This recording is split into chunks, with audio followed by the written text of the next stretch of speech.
Zee 24 तास एक पाऊल पुढे। तर सांगलीमध्ये काँग्रेसच्या नगरसेवकाकडून पाण्याचा गैरवापर करण्यात आलाय। महापालिकेतले विरोधी पक्षनेते मुन्ना कुर्णेंनी त्यांच्या वॉर्डमध्ये रस्ते, फुटपाथ आणि स्वागत कमानी धुण्यासाठी पाण्याची कशी नासाडी केली आहे ते दिसतंय। सांगलीतल्या जत, आटपाडी, खानापूर आणि कवठे महांकाळ तालुक्यात भीषण दुष्काळ आहे। टँकरने या तालुक्यांना पाणी पुरवठा करण्यात येतोय। अनेक ठिकाणी तर लोकांना पाणी सुद्धा मिळत नाहीये, पण याची जराही जाणीव काँग्रेसचे लोकप्रतिनिधी मुन्ना कुर्णे यांना दिसत नाहीये। या संदर्भात काँग्रेसचे नगरसेवक मुन्ना कुर्णेंशी संपर्क साधला असता त्यांनी कुठलीही प्रतिक्रिया द्यायला नकार दिलाय। सांगलीतली अशी परिस्थिती आहे की काही ठिकाणी कमानीचं उद्घाटन आणि त्या उद्घाटनाच्या निमित्तानं या ठिकाणी शेकडो लिटर पाणी वाया घालवलं जात आहे। फुटपाथ धुण्यापासून ते रस्त्याची स्वच्छता करण्यापासून पाण्याचा जो गैरउपयोग आणि दुरुपयोग होत आहे, तर या ठिकाणी अत्यंत वाईट अवस्था या सांगली जिल्ह्यात आणि सांगली शहरात दिसून येत आहे।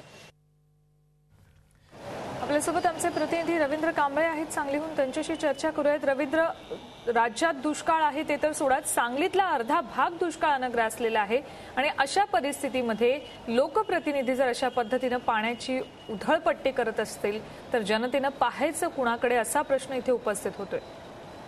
नक्की सुवर्ण, सांगली जिल्ह्यामध्ये भयानक असा दुष्काळ पडलेला आहे।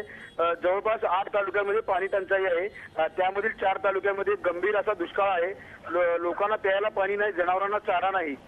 मात्र सांगली महापालिकेतील एक जबाबदार पदावर असणारे विरोधी पक्ष नेते आणि काँग्रेसचे नगरसेवक मुन्ना कुर्णे यांनी आपल्या वॉर्डामध्ये महापालिकेचा टँकर घेऊन जाऊन तिथले रस्ते, तिथले फुटपाथ असेल किंवा त्यांच्या फंडातून तयार करण्यात आलेली स्वागत कमान असेल, या ठिकाणी पाणी वापरून पाण्याचा गैरवापर केला। त्यामुळे सांगली परिसरातून संतप्त अशा प्रतिक्रिया उमटत आहेत। लोकांना प्यायला पाणी नाही, मात्र नगरसेवक असे चमकोगिरी करत असतील तर लोकांनी बघायचं कुणाकडे, असा सवाल आता नागरिक उपस्थित करीत आहेत। आणि या संपूर्ण घटनेमुळे एक संतापाची लाट सांगलीमध्ये पसरली आहे। सुवर्णा, धन्यवाद रवींद्र या संपूर्ण माहितीबद्दल। या संदर्भात आम्ही कुर्णेंशीही संपर्क साधण्याचा प्रयत्न केला, मात्र त्यांनी कुठलीही प्रतिक्रिया द्यायला नकार दिलाय।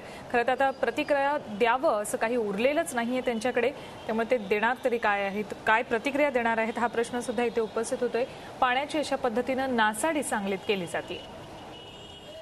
झी 24 तास एक पाऊल पुढे।